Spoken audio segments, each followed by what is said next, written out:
Toyota Corolla XL है, down model GLI है। इसमें अगर आपका इशू आ रहा है जो इसके इंजेक्टर का पल्स है वो नहीं आ रहा, कोयल में करंट नहीं आ रहा, तो मैं आपको कुछ स्टेप बाय स्टेप बताऊंगा किस तरीके से चेक करना है कि आपके इंजेक्टर में पल्स क्यों नहीं आ रहा, कोयल में करंट क्यों नहीं आ रहा। ये कुछ इशू बताऊंगा जो आपने चेक करने हैं, इंशाल्लाह आपकी गाड़ी खुद स्टार्ट हो जाएगी। सबसे पहले आपने जो है सारे फ्यूज़ चेक करने हैं, कोई फ्यूज़ इसका उड़ा तो नहीं हुआ यहाँ पर, अंदर सारे फ्यूज़ चेक करने हैं, क्योंकि अक्सर जो फ्यूज़ उड़ जाएँ या चेक लाइट चली जाए तो अभी गाड़ी स्टार्ट नहीं होगी। चेक लाइट भी आ रही है, फ्यूज़ भी सारी ठीक है, फिर भी मसला नहीं हल हो रहा तो आप कंप्यूटर स्कैनर लगाएं, देखें कोड क्या आ रहा है। आपको जो कोड सेलेक्ट होगा, पहली बात कोड सेलेक्ट ना होगा, कोड सेलेक्ट हो रहा है, आपने कोड डायग्नोस करना है कोड क्या आ रहा है। अगर कोड नहीं आ रहा फिर भी आपने क्या चेक करना है, इसका जो इशूज़ का आता है क्रैंक सेंसर का। क्रैंक सेंसर इसका लगा होता है बिल्कुल बैक साइड नीचे पे। क्रैंक सेंसर वैसे नॉर्मली कोरोला गाड़ियों का ख़राब नहीं होता, ठीक है, लेकिन फिर भी आप क्रैंक सेंसर चेंज करके चेक कर लें। क्रैंक सेंसर अगर ख़राब है तो फिर आप इसका इंशाल्लाह गाड़ी स्टार्ट हो जाएगी। क्रैंक सेंसर भी आपका ठीक है। इसके साथ ही आपने जो वायरिंग है यहाँ से लेकर नीचे क्रैंक सेंसर चेक करनी, कहीं से वायरिंग में ब्रेक तो नहीं आया, कोई वायरिंग टूट तो नहीं गई, या जो ग्रिप है इसके मेल्ट तो नहीं हो गया, जिस वजह से ये मसला आता है। एक और मसला आता है, लोग हेड खोलते हैं और हेड खोलने के बाद या इंजन रिपेयर करने के बाद ही मसला आ जाता है। तो उसमें ये जो प्लेट होती है, टाइमिंग प्लेट के अंदर एक प्लेट पतरी सी होती है, अगर पतरी अगर आपकी जो है वो टेढ़ी हो जाए तो ये मसला आ सकता है। तो इसलिए अगर पतरी टेढ़ी है तो आपने इसकी दोबारा प्लेट खोलनी है, प्लेट खोल के दोबारा आपने इसको सेट करना है, ठीक है, वो टाइमिंग खोल के। अगर आपने इसकी टाइमिंग हेड खोला हुआ उसके बाद मसला है। अगर वैसे चलती गाड़ी में आ गया तो आप वहाँ से इसकी पूरी वायरिंग चेक करें, डायग्नोस करें, यहाँ तक वायरिंग कोई तार ब्रेक तो नहीं है। 90% 80% ज़्यादा मसला यही आता है कि यहाँ पर तार ब्रेक होती है, जिस वजह से आपका कोयल में और इंजेक्टर में पल्स और कोयल में करंट नहीं आता और गाड़ी स्टार्ट नहीं होती, ठीक है। ये डायग्नोस कर लें। अगर इसके बाद भी मसला हल नहीं होता फिर आप यहाँ से और कंप्यूटर तक तारें चेक करें। यहाँ पर आप टेस्टर लगा कर यहाँ से तार दें, वहाँ से चेक करें कि देखें यहाँ से वहाँ पर मुकम्मल तार ब्रेक कहीं से है तो नहीं, वहाँ पे टेस्टर लाइट ऑन हो रही है कि नहीं। लाइट ऑन हो रही है तो वायरिंग आपकी कहीं से ब्रेक नहीं है, आपकी जो इंजेक्टर वाली जो उसकी है और कोयल वाली, ठीक है।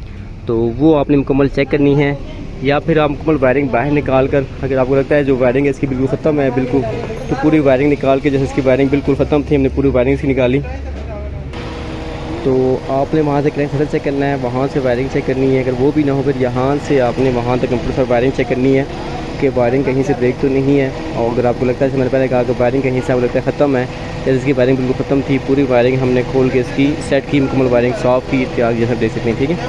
तो ये इशू आपके पहले आ सकते हैं। अगर ये इशू भी नहीं है फिर एक इशू और भी आता है, वो मैं आपको दिखाता हूँ। इसमें जो कॉमन इशू है कोरोला में, या अल्लाह खैर, ये यहाँ पर ये ग्रिप लगे होते हैं, ठीक है, ये ग्रिप लगे होते हैं। इन ग्रिपों को आपने चेक करना है कि कोई ग्रिप अंदर से मेल्ट तो नहीं है। इस ग्रिप को रिमूव करना है। अभी तो गाड़ी में स्टार्ट है, मैं रिमूव नहीं कर सकता। आप रिमूव करके चेक करना है कोई ग्रिप मेल्ट तो नहीं है। अगर कोई ग्रिप मेल्ट है तब भी ये मसला आपके साथ आ सकता है। इसके कोयल का करंट नहीं आएगा और साथ में ही जो इसका आपका आता है इसका पल्स वो भी नहीं आएगा, ठीक है। तो ये ग्रिप होती है, यहाँ पर आपने मुकम्मल चेक करने हैं ईजीली, ठीक है। साथ ही आप इसके बकाया ग्रिप भी चेक कर लें, कोई ग्रिप कहीं से ब्रेक तो नहीं है। और इसके साथ ही जो कंप्यूटर है, कंप्यूटर की भी जो ग्रिप है वो भी चेक कर लें, अंदर से मेल्ट तो नहीं होगी, क्योंकि ग्रिप जब मेल्ट होते हैं तो ये मसला आपका स्टार्ट हो जाता है। कोरोला के आपके पल्स भी नहीं आता और इंजेक्टर में करंट भी नहीं, पल्स नहीं आता और कोयल में करंट नहीं आता और गाड़ी स्टार्ट नहीं होती। इस गाड़ी में इशू ये था कि गाड़ी काफ़ी टाइम से मसला कर रही थी। जब ये गाड़ी बंद होती थी, हम जाते थे लीनें लगाते थे तो गाड़ी स्टार्ट हो जाती थी। उसके बाद कोड कुछ भी नहीं था, कोई मसला नहीं था। आखिर अभी ये लास्ट टाइम जो हुआ अभी हमारे साथ कि इस गाड़ी के बिल्कुल जो है गाड़ी बंद होगी, दोबारा स्टार्टिंग ही छोड़ी। पहले ये हम इसको लीड लगाते थे, जंपर लगाते थे, मतलब वो बंदा लीडें सल्फे मार मार के थक जाता था, हम जाते गाड़ी जंपर लगाते, सारी गाड़ी स्टार्ट हो जाती थी। बस हारी किस्मत होगी। तो अब तो बिल्कुल स्टार्टिंग छोड़ गई। तो गाड़ी फिर हम लेके आए दुकान पे, हमने मुकम्मल डायग्नोस किया, चेक किया इसकी वायरिंग चेक की, वायरिंग सेट की, इसके साथ ही क्रैंक सेंसर हो गया इसके, और छोटे मोटे सारे काम कर दिए हमने इसके, जो काम सारा होने वाला था, ठीक है। तो अगर आपकी गाड़ी में भी अगर ये कोड सेलेक्ट नहीं हो रहा और मतलब स्कैनर में कोड नहीं आ रहा कि गाड़ी सिर्फ बंद हो जाती है, दोबारा स्टार्ट नहीं होती, पल्स नहीं आता और कोयल में करंट नहीं आता, तो जो इशू में बताया आपको, पहले आपने क्रैंक सेंसर चेक करना है, वहाँ से वायरिंग चेक करनी है पूरी नीचे से ऊपर तक, ठीक है। और उसके साथ ही आपने मुकम्मल वायरिंग यहाँ तक चेक करनी है। फिर भी मसला ना हो, ये आपने ग्रिप चेक करनी है। एक आखिरी चीज़ इसमें आती है, जो इशू आता है इसके जो कंप्यूटर है, ठीक है। अगर आपकी वायरिंग भी ठीक है, मुकम्मल ठीक है, पल्स इंजेक्टर भी ठीक है, सब कुछ ठीक है, ये यहाँ पे ग्रिप भी ठीक है, फिर जो आपका कंप्यूटर है, कंप्यूटर के अंदर जो इसकी आईसियाँ हैं उसके अंदर मसला है, जिस वजह से आपकी गाड़ी का ये मसला आ रहा है। तो कंप्यूटर फिर आपने क्या करना है, कंप्यूटर आपने खोल के भेजना है कंप्यूटर के पास, या आपने खुद रिपेयर कर सकती हैं। आप चेक करें कौन सी आईसीज़ की ख़राब है। तो आईसीज़ की ख़राब है तो आप उसको रिपेयर करें। अगर आपके पास बजट बनता है नए कंप्यूटर का तो नया कंप्यूटर फिट करें। नया कंप्यूटर तकरीबन काफ़ी महंगा है, 25-30-35 हज़ार से ऊपर है। इससे ऊपर प्लस माइनस होता है। मुख्तलिफ मुल्क में मुख्तलिफ रेट है, पाकिस्तान में भी अप डाउन होती रहती है। तो वो सस्ता भी है और महंगा भी है। इसमें एक और कंप्यूटर आता है 2NZ का, ऑटोमेटिक वाले का आता है, वो भी लोग फिट करते हैं, जिसमें कोई तारें पलटानी पड़ती हैं। वोल्टेज नहीं जाने पे हम तो मैकेनिक में क्या बता, तो वो उनको तारें पलटानी पड़ती हैं कोई।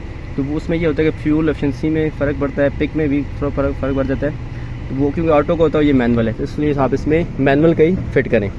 ठीक है, मैनुअल का अपना कंप्यूटर फिट करें अगर बजट बनता है। नहीं तो आपसे जो पुराना कंप्यूटर अगर कोई बंदा आपको सही तरीके से रिपेयर कर सकता है तो फिर आप इसका जो पुराना कंप्यूटर है वही रिपेयर करें और दोबारा फिट करें, ताकि दोबारा मसला ना आए। ठीक है, तो अभी हमारा जो इश्यूज़ का निकला, हमारे कंप्यूटर के अंदर मसला था और वायरिंग में हमने इसकी सारी सेट कर दी, मुकम्मल टेपिंग कर दी और जो तारें ब्रेक थी वो चेंज कर दी और कंप्यूटर हमने इसका सेट करवा लिया। जैसे भी गाड़ी बिल्कुल सेट है।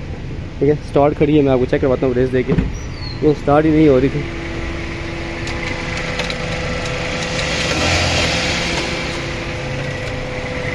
ये क्या चीज़ है भाई, तो ये स्टार्ट खड़ी है इससे।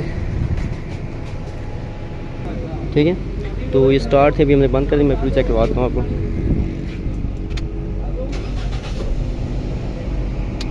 ये स्टार्ट हो गया, मैं दोबारा खुद बंद कर दी है। तो ये फिटिंग हो चुकी है। ठीक है, ये काम मसला हल हो चुका है। अभी बस कंप्लीट करना है, कंप्यूटर पर जगह फिट करना है हमने। वायरिंग दोबारा फिट ही है, बस ज़रा जो छोटे मोटे ग्रिप रह गए वो सारे चेक करने हैं। तो गाड़ी कंप्लीट हो चुकी है पूरी। ठीक है, तो अब इसको रोड पर ड्राइव करते हैं उसके बाद, कंप्लीट होने के बाद। तो अगर आपकी गाड़ी में इशू आ रहा है तो आप इस तरीके से इसको सिलेक्ट कर सकते हैं, ठीक कर सकते हैं। अगर कोड आ रहा है क्रैंक का तो क्रैंक सेंसर चेंज करें। सेंसर ख़राब नहीं होता इस मॉडल में, कम ही ख़राब होता है, लेकिन ख़राब हो गया किस्मत आ रही हो।